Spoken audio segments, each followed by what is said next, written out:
Hello दोस्तों, आइए इस सेशन में हम लोग स्पेशल देखने वाले हैं कि डिमांड जोन क्या होता है और सप्लाई जोन क्या होता है। ठीक है, डिमांड जोन को बिल्कुल हम लोग डेप्थ में देखेंगे, ये लाइव मार्केट है, और सप्लाई जोन को भी देखेंगे। आखिर डिमांड जोन से ही मार्केट ऊपर क्यों जाता है और सप्लाई जोन से ही मार्केट क्यों नीचे आता है, इसका क्या विशेषता है। तो देखिए, जहाँ पे ट्रेडर का डिमांड होता है, जैसे आप स्ट्रक्चर मैपिंग करिएगा, स्ट्रक्चर मैपिंग के साथ आपको दिख रहा होगा कि यहाँ पे लोएस्ट पॉइंट बना है और इसका आईडीएम कहाँ पे है। आईडीएम इसका अगर कहे तो आईडीएम इस जगह पे है। मार्केट आईडीएम करने के बाद इधर कहीं भी एफवीजी क्रिएट नहीं किया, लेकिन यहाँ पे एफवीजी है, यहाँ पे क्या है, एफवीजी है, और यहाँ पे ओबी है, ऑर्डर ब्लॉक है। तो यही होता है हम लोगों का। अगर आप नीचे से देख रहे हैं तो नीचे से देखने क्रम में स्ट्रक्चर मैपिंग में देखिएगा, वहाँ एक डिमांड जोन होगा। और ऊपर से जब देखिएगा तो ऊपर से जैसे आप यहाँ पे हाईएस्ट पॉइंट को मार्क किए और आपका आईडीएम इस जगह पे है, और इस लेग में दिख रहा होगा कि इस लेग में कहीं भी एफवीजी नहीं है। वैलिड एफवीजी कहाँ पे है, इस जगह पे है, वैलिड एफवीजी है। और एफवीजी के बाद इस जगह पे ऑर्डर ब्लॉक है प्योर, और एफवीजी भी है। तो ऊपर से जब मार्केट सेल में जाता है, ठीक है, जो लेवल से मार्केट सेल में जाए, मतलब मार्केट जहां से गिरना प्रारंभ हो उसको कहते हैं हम लोग सप्लाई जोन। और जहां से डिमांड आए, मतलब कि जहां पे इंटर करे बाय साइड में, जहां से मार्केट जाए ऊपर साइड में जाए, उसको कहते हैं हम लोग डिमांड जोन। ठीक है, तो डिमांड जोन आसान शब्द में याद रखना है, जहां से जो भी ट्रेडर होते हैं जिसका डिमांड जिस लेवल पे होता है उसी लेवल से ऊपर जाता है। निर्भर ये होता है कि आप डिमांड जोन और सप्लाई जोन को कैसे आइडेंटिफाई कर पा रहे हैं मार्केट में। ठीक है, अगर आप सही सही सप्लाई और डिमांड जोन को आइडेंटिफाई कर पा रहे हैं मार्केट में, तो आपके लिए सप्लाई जोन और डिमांड जोन अच्छा खासा वर्क करता हुआ आपको दिखेगा। ये कब हो पाएगा, जब आप स्ट्रक्चर मैपिंग करिएगा। स्ट्रक्चर मैपिंग के बाद जो आपको पीओआई दिखेगा, जैसे कि अभी जस्ट स्ट्रक्चर मैपिंग किए, यहाँ पे लोएस्ट पॉइंट दिख रहा था, यहाँ पे हम लोगों का आईडीएम था इस जगह पे, और इस लेग में कहीं भी डिमांड जोन नहीं था, मतलब कि कोई भी पीओआई नहीं था जो कि मार्केट बाय साइड में जाए। बाई साइड में जाने के लिए एक ही डिमांड जोन था, यहाँ पे ओबी था, ऑर्डर ब्लॉक था। और ऑर्डर ब्लॉक वैलिड कैसे होता है, प्योर यहाँ पे एफवीजी क्रिएट किया करके मार्केट ऊपर गया है, तो यहाँ पे ऑर्डर ब्लॉक वैलिड है। अगर अप साइड से डाउन साइड में देखें कि सप्लाई जोन कहाँ है, यहाँ तो ये तो डिमांड जोन हो गया, यहाँ से मार्केट अप साइड में जाएगा, मतलब यहाँ जो डिमांड जोन क्रिएट करके मार्केट ऊपर गया है, ऊपर जाने के बाद जो मार्केट नीचे आया, जैसे कि नीचे आने के क्रम में यहाँ पे आईडीएम क्रिएट किया है, ये आईडीएम रहा हम लोगों का। और ऊपर से देखना होगा कि सप्लाई जोन कहाँ है। हाईएस्ट पॉइंट ये हम लोगों का आईडीएम के वजह से कंफर्म हुआ। आईडीएम के वजह से जैसे हाईएस्ट पॉइंट कंफर्म होता है, तो हम लोगों का इस लेग में, इस पूरा लेग में देखना है कि यहाँ पे सप्लाई कहाँ से आ सकता है। मतलब जब आईडीएम कंफर्म हो चुका है तो यहाँ पे कौन सा पीओआई है जहाँ से मार्केट गिर सकता है, या कौन सा पीओआई है जहाँ से मार्केट में सप्लाई आ सकता है, मतलब यहाँ से मार्केट सेल साइड में जा सकता है। सप्लाई का मतलब ये होता है मार्केट में जो भी बाय किया हुआ रहता है, ठीक है, जो भी बाय किया हुआ रहता है वो अपना पोजीशन कट करता है, यहाँ पे सप्लाई करता है और सेल साइड का पोजीशन को बनाता है।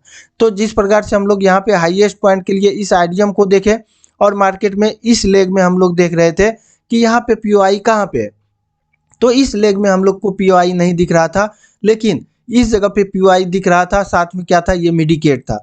जब हम लोग नीचे बढ़ेंगे, नीचे बढ़ते क्रम में यहाँ पे दिख रहे हैं, इस जगह पे क्या था, इस जगह पे क्या था, डिमांड जोन था, सॉरी सप्लाई जोन था। सप्लाई जोन को नहीं ये रिस्पेक्ट किया, मार्केट नीचे आया और मार्केट सडनली सप्लाई जोन के ऊपर गया। लेकिन मार्केट ऊपर कहाँ से गया ये भी देखना होगा आपको।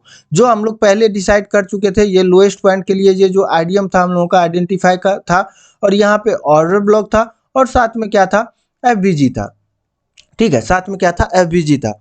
तो मार्केट में एग्जैक्ट डिमांड कहाँ से आया ये देखना हम लोगों को। अब देखिए, ये हम लोगों का पीओआई था, यहाँ लोएस्ट पॉइंट का पीओआई था, तो हम लोग इसको क्या बोलेंगे, इसको डिमांड जोन बोलेंगे। और जैसे मार्केट क्या किया है, डिमांड जोन पे आया, यहाँ पे देखिए मार्केट टैप किया और मार्केट ऊपर गया, इस पीओआई को लिया, यहाँ पे एफवीजी था, एफवीजी था, और साथ में आप यहाँ पे देख रहे हैं, यहाँ पे लिक्विडिटी है। ठीक है, इस लिक्विडिटी को लिया और मार्केट क्या किया, नीचे आ गया। नीचे आने के बाद कहाँ तक आया, फिर यहीं तक आया, ये डिमांड जोन तक। अब देखिए, ये हम लोग चार्ट देख रहे हैं, बैंक निफ्टी का 30 मिनट का टाइम फ्रेम पे चार्ट देख रहे हैं, लेकिन यहाँ पे इसलिए नीचे आया होगा कि 1 मिनट का टाइम फ्रेम पे, 1 मिनट का टाइम फ्रेम पे अगर चौक विथ आईडीएम एंट्री दिया होगा, ठीक है, तो मार्केट फिर अपना टारगेट को दे दिया होगा, वो आप लिक्विडिटी पे अपना टारगेट को सेट कर सकते थे। यहाँ पे टारगेट दे चुका है। जब मार्केट नीचे आया, नीचे आने के बाद फिर से मार्केट नीचे आया डिमांड जोन पे, उसी डिमांड जोन पे इसका लिक्विडिटी लिया। लिक्विडिटी लेने के बाद अब देखिए अप साइड का, यहाँ देखिए बाय साइड का भी लिक्विडिटी लिया और सेल साइड का भी लिक्विडिटी लिया। लिक्विडिटी आने के बाद मार्केट में क्या हुआ, लिक्विडिटी लेने के बाद मार्केट एग्जैक्ट जो डिमांड जोन पे ही आया। लेकिन कैसे आया, मार्केट में यहाँ पे एक सप्लाई जोन क्रिएट था, ये देखना ये एफवीजी था, ये एफवीजी क्रिएट था, मतलब ये सप्लाई जोन हुआ। और ये क्या है हम लोगों का, ये ऑर्डर ब्लॉक है, ठीक है, ये हम लोगों का ओबी है। अगर आप स्ट्रक्चर मैपिंग को सही तरीके से जानते हैं करना, तो आपको पता चल गया होगा कि ऑर्डर ब्लॉक क्यों लिए हम लोग और इसको एफवीजी क्यों लिए, ठीक है, इसको एफवीजी क्यों लिए और इसको सप्लाई जोन हम लोग क्यों बोले, ठीक है। ये सारा चीज तब आएगा आपको जब आप प्रॉपर एक स्ट्रक्चर मैपिंग को सही तरह से और जो रूल रेगुलेशन है स्ट्रक्चर मैपिंग का उस तरह से करते हुए आइएगा, तो ये आप लोगों को पता चल जाएगा, ठीक है। अगर आप लोगों को स्ट्रक्चर मैपिंग नहीं भी आ रहा होगा तो आप जाइए चैनल पे, और जेन्युइन तरीका से बिल्कुल बताया गया है स्ट्रक्चर मैपिंग को, आप लोग जरूर लाभ उठाइए। पूरा यूट्यूब पे कहीं नहीं बताया गया है जैसे आपको यहाँ पे बताया जा रहा है सप्लाई और डिमांड को, ठीक है। आगे आते हैं अपना टॉपिक पे। अब देखिए मार्केट क्या किया है, इसी सप्लाई पे गया है मार्केट, इधर कहीं भी नहीं था। ये अगर इसको आप ऑर्डर ब्लॉक बोलते हैं तो ये वैलिड नहीं है, ठीक है। क्यों नहीं है, क्योंकि ये इनसाइड बार है। कभी कभी इनसाइड बार को लिया जाता है लेकिन उसका केस अलग होता है, ठीक है। ये हम लोग आने वाला सेशन में जितना भी सेशन लेंगे हम लोग उसमें 1 बाय 1 करके क्लियर करते हुए चलेंगे। और जब ये केस आएगा कि इंटायर जोन को हम लोग क्यों लेते हैं, इनसाइड बार को क्यों लेते हैं कैंडलस्टिक को, तो वहां पे क्लियर हो जाएगा आपको, ठीक है।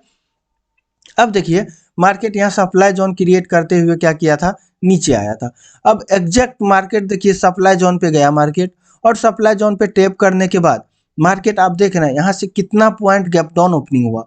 आप देख रहे हैं मार्केट यहाँ 55,100 पे था, लेकिन मार्केट यहाँ पे 54,800 के आसपास इस जगह पे ओपनिंग हुआ है। सॉरी 800 नहीं, 700 ही बोलिए, 750 या 700 के आसपास ओपनिंग हुआ है, ठीक है। तो देखिए प्रत्येक टाइम फ्रेम में, जैसे कि आप यहाँ पे 30 मिनट का टाइम फ्रेम पे देख रहे हैं सप्लाई और डिमांड जोन को, 1 आवर का टाइम फ्रेम पे आप देख सकते हैं, 15 मिनट का टाइम फ्रेम पे देख सकते हैं, ठीक है, 15 मिनट का टाइम फ्रेम पे। अब हम लोगों को ये देखना है किस टाइम फ्रेम पे डिमांड और सप्लाई जोन कैसा वर्क करता है, ठीक है। आने वाला सेशन में हम लोग देखेंगे प्रत्येक टाइम फ्रेम का, जैसे कि 4 आवर का देखेंगे, 4 आवर का देखेंगे हम लोग क्या सप्लाई और डिमांड कैसे वर्क किया है, और 1 आवर का सप्लाई और डिमांड कैसे वर्क किया है, और 30 मिनट का कैसे वर्क किया, 15 मिनट का कैसे वर्क किया, 5 मिनट का कैसे वर्क किया, और इसका क्या भूमिका होता है। बड़ा टाइम फ्रेम हम लोग क्यों लेते हैं सप्लाई और डिमांड जोन को डिसाइड करने में, ठीक है। इन सारा चीज को हम लोग बेसिक टू एडवांस तरीके से लेंगे। आप लोग बस इस चैनल पे बने हुए रहिए, आपको पता चल गया होगा सप्लाई और डिमांड जोन होता क्या है। तो सप्लाई और डिमांड जोन मेन रूप से जहाँ से डिमांड आए, मार्केट में बाइंग आए, उसको कहते हैं हम लोग डिमांड जोन, और जहाँ से सेलिंग आए उसको कहते हैं हम लोग सप्लाई जोन, ठीक है। तो ऐसे ही स्मार्ट मनी कॉन्सेप्ट सीखते रहिए, आप लोग इस चैनल पे बने हुए रहिए। अगर वीडियो अच्छा लगा तो वीडियो को लाइक करिए और चैनल को प्लीज़ आप लोग जरूर सब्सक्राइब करके रखिए, ठीक है दोस्त, धन्यवाद।